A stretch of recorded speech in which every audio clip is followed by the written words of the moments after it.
Почитувани, добро вечер, јас сум Александар Видиновски, вие гледате само вистина на Канал 5 телевизија во редовниот термин. Вечерва со Билјана Ибановска, добро вечер. Добро вечер, благодарам за поканата. Молам, Звонко Давидовиќ, добро вечер и за вас. Добро вечер. Многу ми е убаво, бидејќи кога се нови луѓе, условно кажано за мене нови луѓе во ова студио ќе можам да разговарам. Ви благодарам што ја прифативте поканата. Изминатиот период имаше и има се уште теми кои што мислам дека вие може да направите квалитетна обсервација, бидејќи се горе-доле во полето на кое што го работите. Ќе почнам со епската, можам да кажам, заплена на дрога, околу 40 тони, ако не се лажам, севкупно марихуана. Државата, институциите реагираат така како што реагира. Дел од работите знаеме, дел работите доправа ќе ги дознаеме, меѓутоа тоа што се најавува сега следните денови е засилена инспекција во сите погони каде што се произведува канабис, цвет, масло и така натаму. Моето прашање е првен, кој така можете и вие, дали ваквите акции и контроли се најавуваат или првен се прават, па потоа се кажуваат резултатите. Бидејќи дел од коментарите во јавноста беат им се најавуваат контроли, ако имаат некакви нерегуларности, може на меѓувреме да ги прикријат. Дали има логика во ова првен? Во конкретниот настан нема логика, знаете како.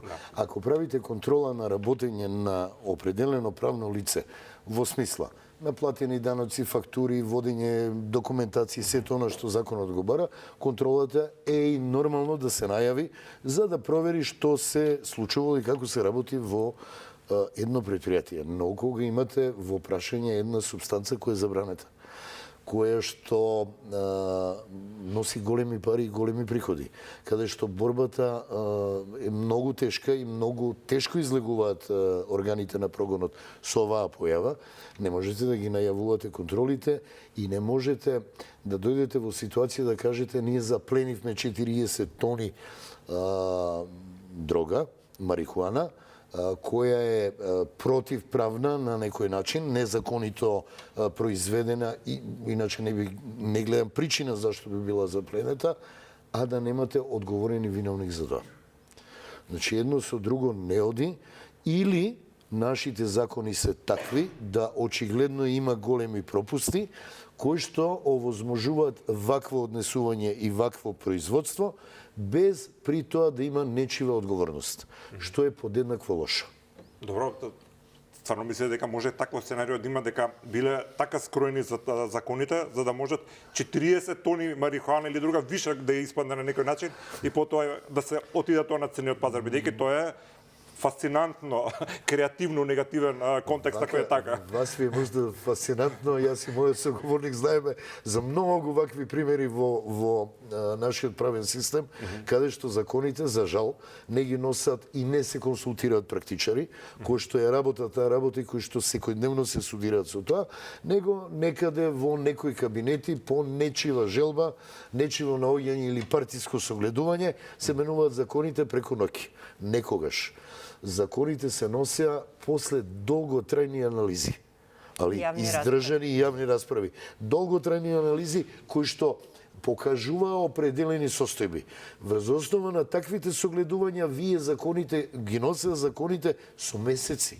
Со месеци се дискутираше прво во еден затворен круг од експерти што ако ваков член примениме, што во пракса ќе се случи. Па тогаш се одеше на јавна расправа да се слушнат и другите луѓе кои што се засегнати, заинтересирани или стручни, па законот се носеше.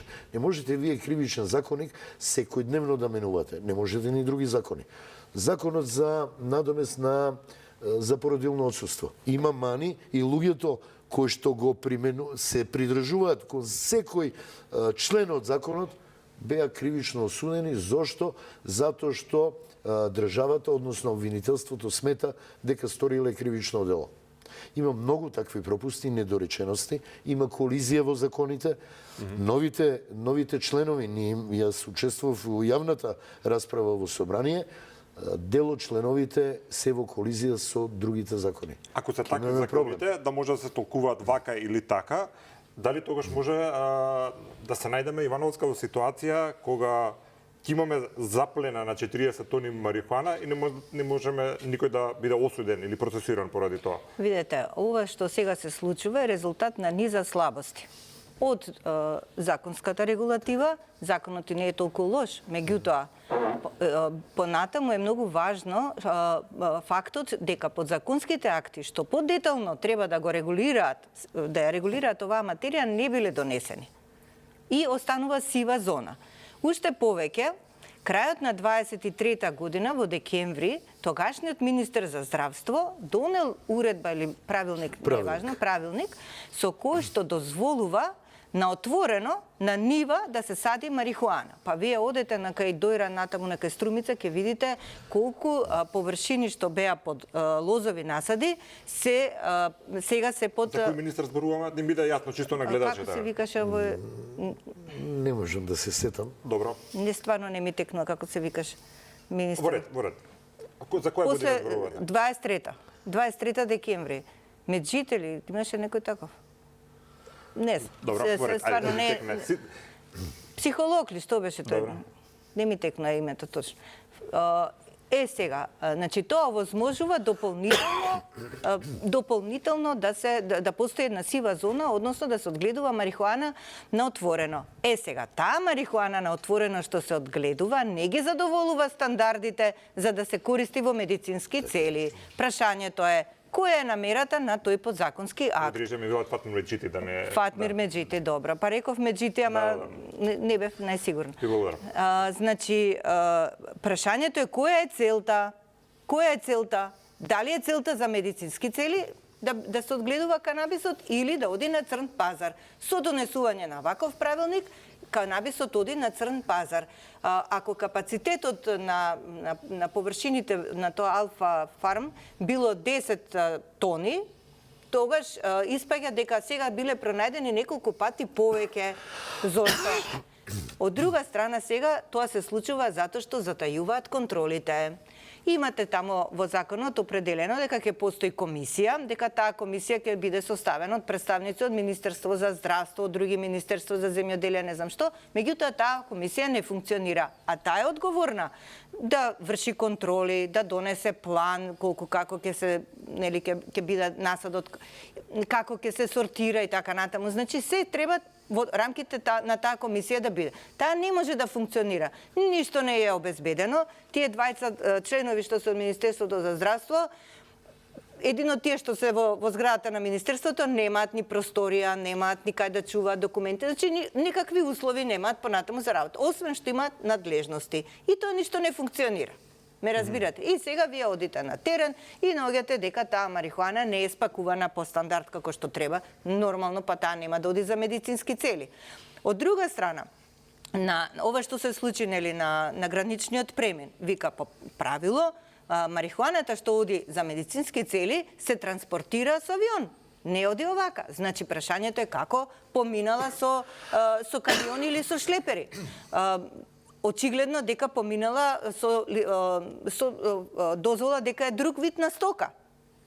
Ако србите тврдат од другата страна дека марихуаната потекнува од Македонија. Да, дека одиме по оваа логика, ако отидеме, тоа значи дека во изминативе години можеме да се замислиме ако работела оваа шема, колку тони отишле на црн пазар. Да, дека Македонија практично било еден добар извозник на нелегален канабис. Значи, јас еве го гледам тој регион надолу на југот и мене ми е толку многу жал, тоа се огромни површини кои што претходно беа лозови насади, сега се под марихуана.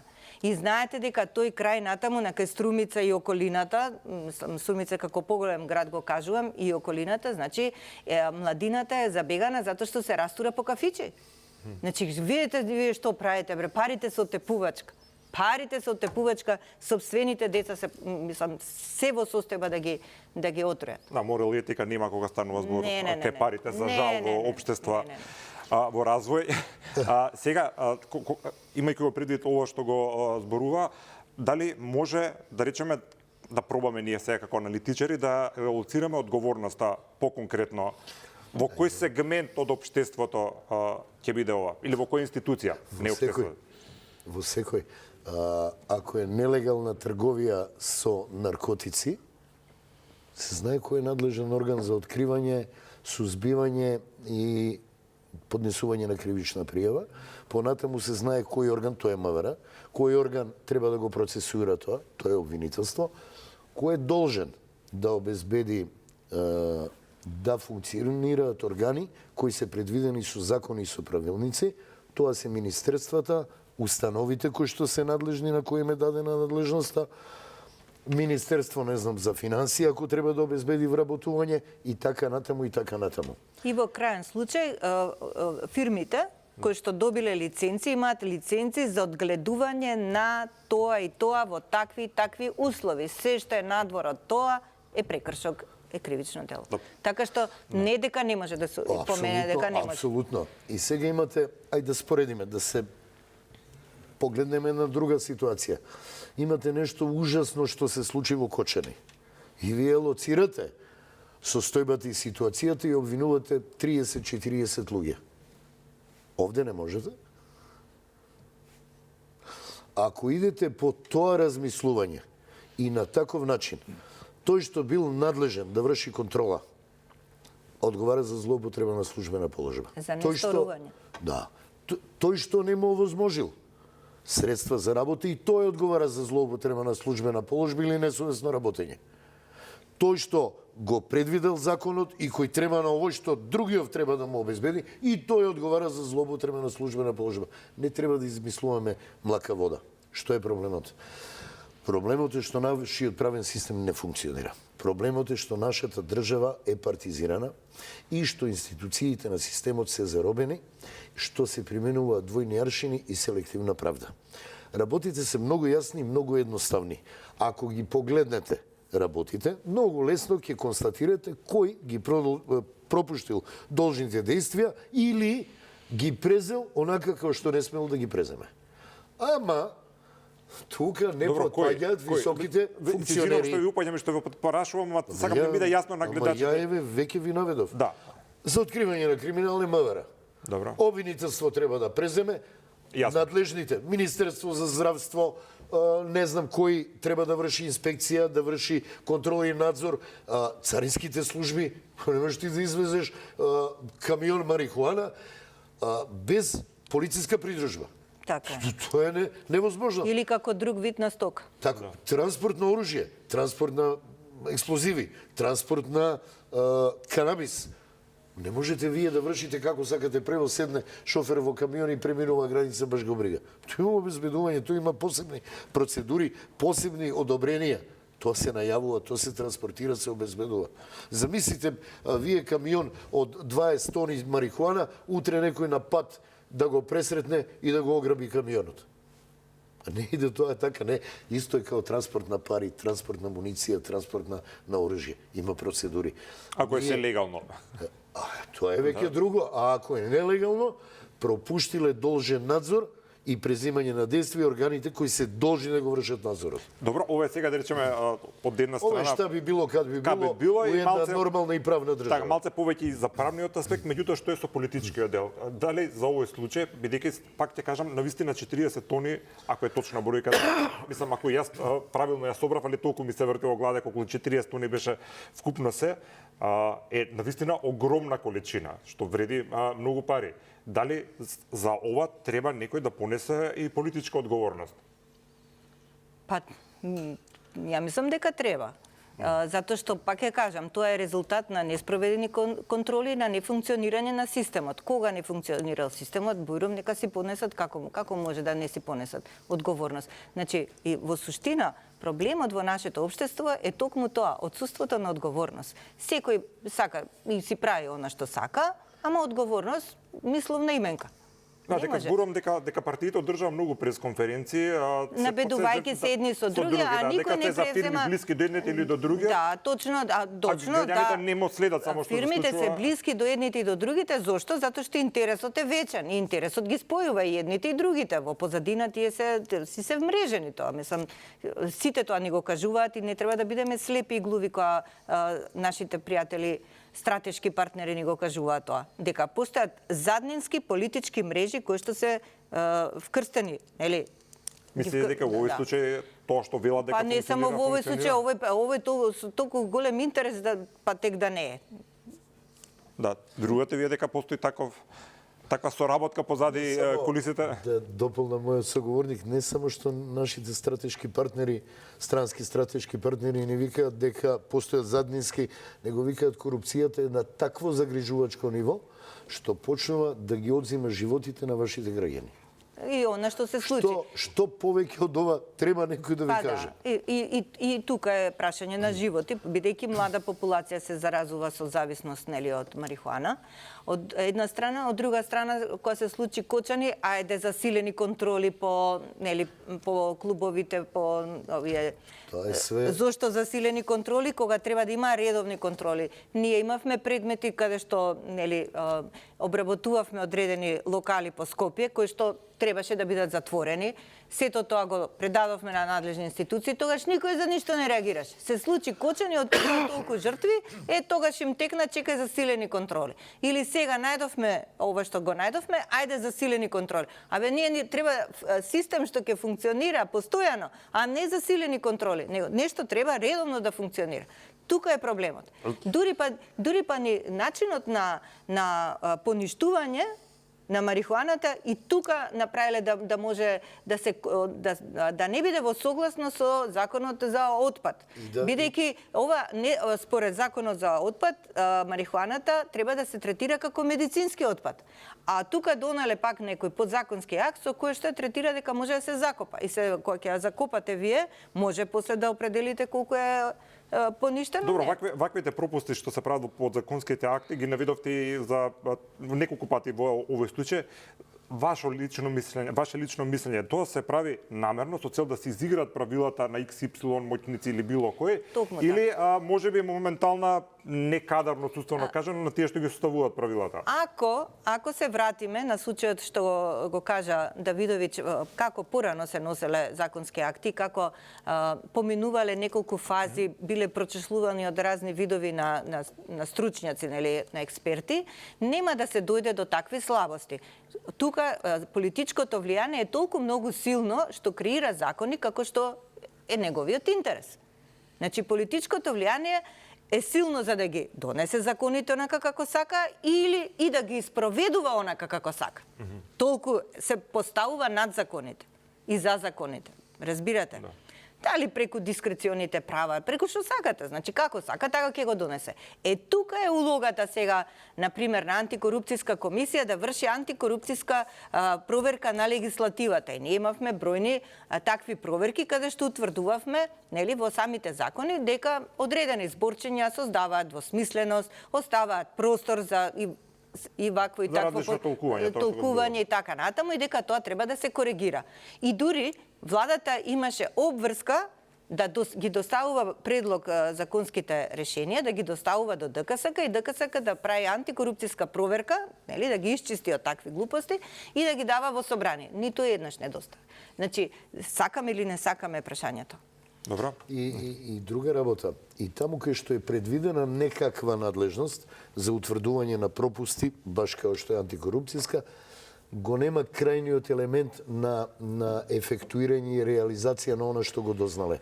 Значи, зависат од други органи и од нивна добра волја дали ќе покренат или нема да покренат постапка на очигледно противправна ситуација.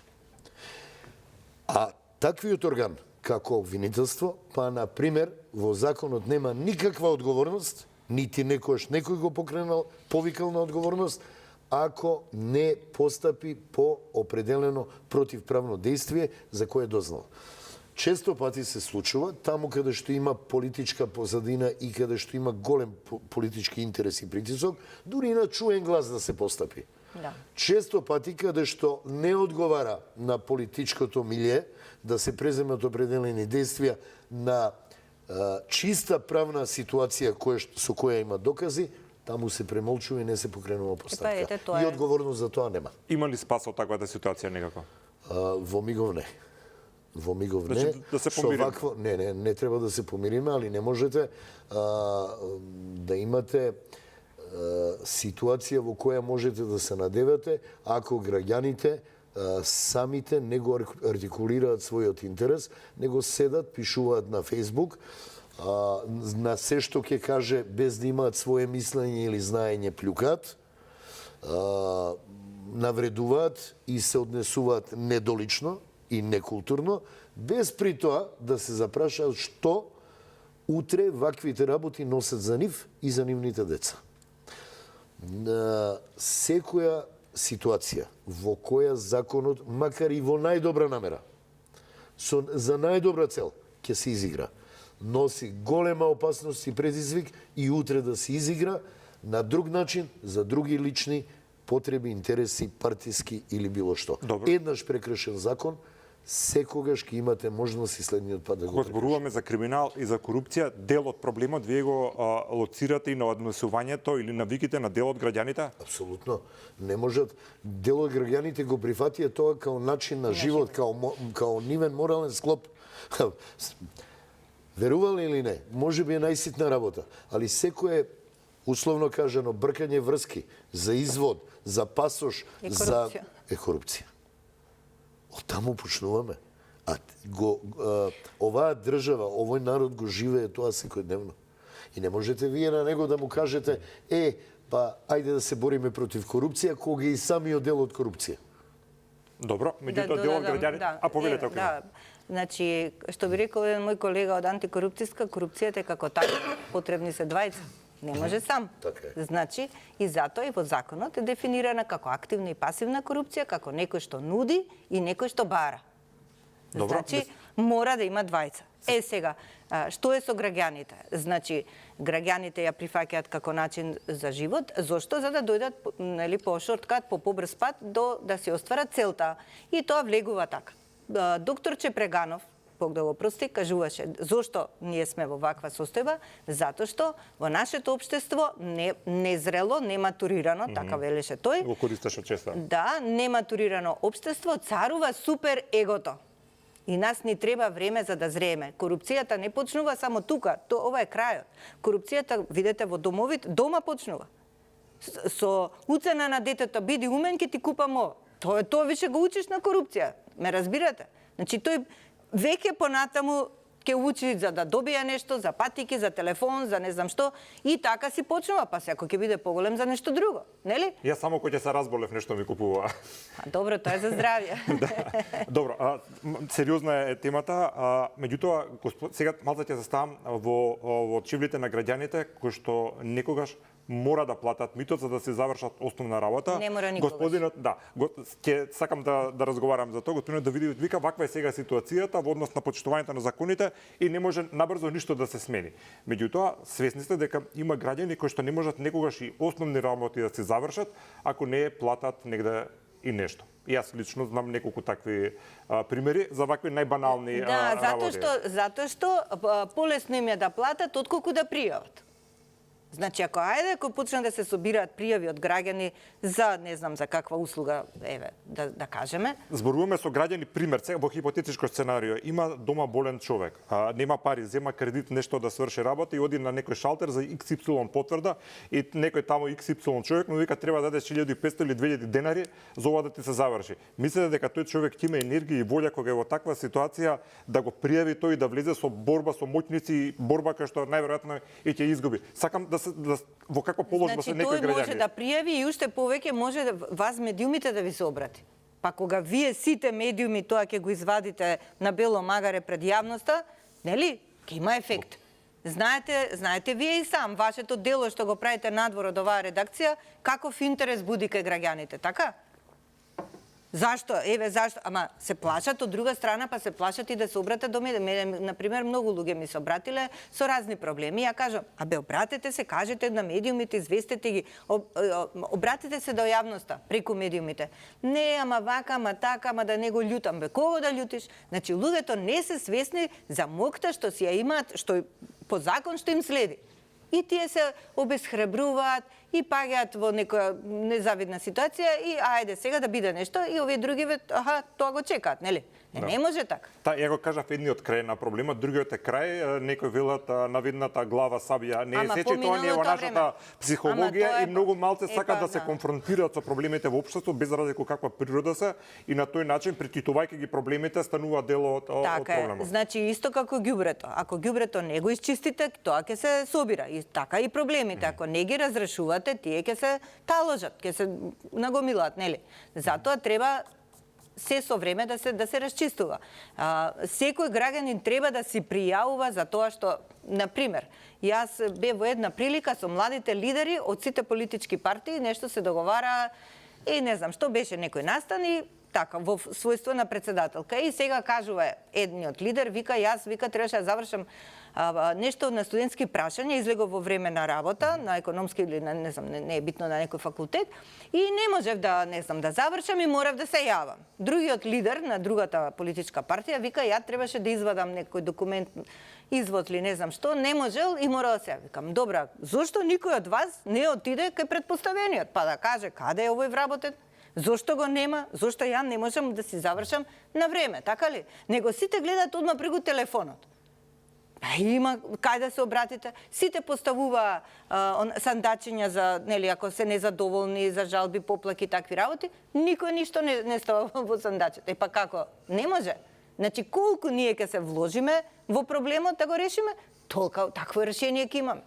Така, за овие теми сакав и малце подоцна да разговараме во емисијата, меѓутоа природно некако одиде така разговора, така што ќе продолжиме. Се соочуваат граѓаните со корупција, некои немаат храброст да се спротивстават и влегуваат во тоа милје, едноставно да можат да функционираат. Меѓутоа, можеби е тоа една од причините зашто голем дел од граѓаните се песимисти кога зборуваат за државата и имаат голема недоверба кон институциите. Не веруваат дека по легален пат се лесно може, кога ќе отиде на шалтер, размислува неколку брзо ќе заврши работа, туку каков проблем ќе најде. За жал. Како треба, сега не зборам само за владата и таа што има неголемата одговорност, туку зборам сега ние како нација, како општество, бидејќи сите треба да се менуваме во определена фаза, како ние да се бориме против тоа? Да ви кажа мојот соговорник, многу лесно, ако ви се загрозени правата, пријавите. Па има пријавите, има институции, има надлежни. Ако они не постапат, има и кои ги контролираат и институции. Што е проблемот? Тоа е да се даде шанса на системот да функционира. Има служби кои што функционираат добро и граѓаните немаат проблем. Но глобално земено, ја повторно ќе кажам, нашата држава е партизирана. Постојано го кажам тоа, ЦДУ е една партија која што владееше со Германија, велесила, години. Има 10 дел од членство од она што го имаат овие две големи партии СДС и ВМРО во Македонија. А има 90-100 милиони жители во однос на нашите 2 милиона. Знаете што значи тоа? Тоа значи дека партиите владеат со институциите, со државата и со граѓаните. Така е. Кога една партија, а работа на партијата е да тежне кон моќ и власт. Тоа е целта, затоа постои. Кога ќе се домогне до таа моќ и власт, незините членови бараат, а тоа се граѓаните, бараат веднаш преку ноќ да биде вработен ваму, онаму, без оглед на неговата стручна подготовка, без неговата способност или професионална можност, без моралниот кредибилитет. Вие добивате кадар кој е распространет сегден низ државата, кој е одговорен за некои работи, а кој е партиски кадар и кој размислува и одговара на партијата, не одговара на граѓаните и државата. Вие имате ситуација во која парламентот е обично гласачко тело за дигање на рака на предлозите на владата. Па немојте луѓе, тоа се пратеници, тоа се луѓе кои се избрани од народот, кои треба за народот да работат за државата. Ама никој не размислува за државата, него размислува пред се за партискиот интерес. Да не е тоа така, способни луѓе, а има способни луѓе во Република Македонија, јас ви тврдам, би дошле на чело на институциите или макар као втор човек во институцијата, за да може да ја координира, артикулира и организира работата. Вие имате институции кои совршено функционира, луѓето и професионалците со секоја промена на власт ги тргаат. Ние при секои избори и промена на политичката партија која доаѓа на власт е како одново да ја создаваме државата и системот. Па вие имате од министер до шофер промена во целото министерство. Тоа не е нормално. Тоа јас ви тврдам дека ни најбогатите држави на светот не може да го издржат. Вие немате покрај ова што е проблем и финансиски и стручен, немате ни континуитет. Странците често пати кога сме работеле, меѓу другото, го носевме тоа време законот за јавни патишта, една од основните забелешки им беше дека во Министерството постојано луѓето со кои работиме се менува при секоја промена на власт. И вие немате континуитет, вие добивате соговорник од другата страна со кој треба да почнете од почеток, после 6-7 месеци, веќе усвоени работи, сега почнуваме Нема од почеток. институционална меморија. Така е. Добре, и сите странци на крај гледаат дека е ова детска играрија и несериозност. Вие не ги, дури и надвор, погледнете ги, барем вие сте новинар, ги пренесувате секојдневно вестите, ние сме со подвиткан грб во странство, паѓаме у несвест спрема странците, место да ги артикулираме своите интереси, да кажеме овде, довде може, ова повеќе не може. Зато ние препишуваме закони од Финска, од Шведска, од не знам каде, а имаме македонски менталитет, имаме наша македонска култура, наши македонски навики. Не можеме ние фински навики да имаме да го препишеме законот од таму. Треба да го прилагодиме на нашиот народ, на нашиот менталитет. Зато дел од законите си неприменливи. Сложено е ово. Да, не, ве разбирам сега ова Давидовиќ што го збори, мислам генерално се дискутира за тоа воопштото за партизацијата на институциите, меѓутоа кога ќе каже господинот Давидовиќ дека професионалци од министерства, од институции, тие што раководат со државата се тргаат за нивна сметка да се носат партиски кадар и да се задоволи потребата на партијата, тоа значи дека се прават чекори кои што се лоши за Македонија, за државата, меѓутоа добри за партијата. Така е. Дали тоа значи дека ако сакаме ние да се менуваме како општество, тоа значи дека прем треба партиите да ги сменеме и како да се одбраниме од ова, Значи, ако се случува во политичките таа мера?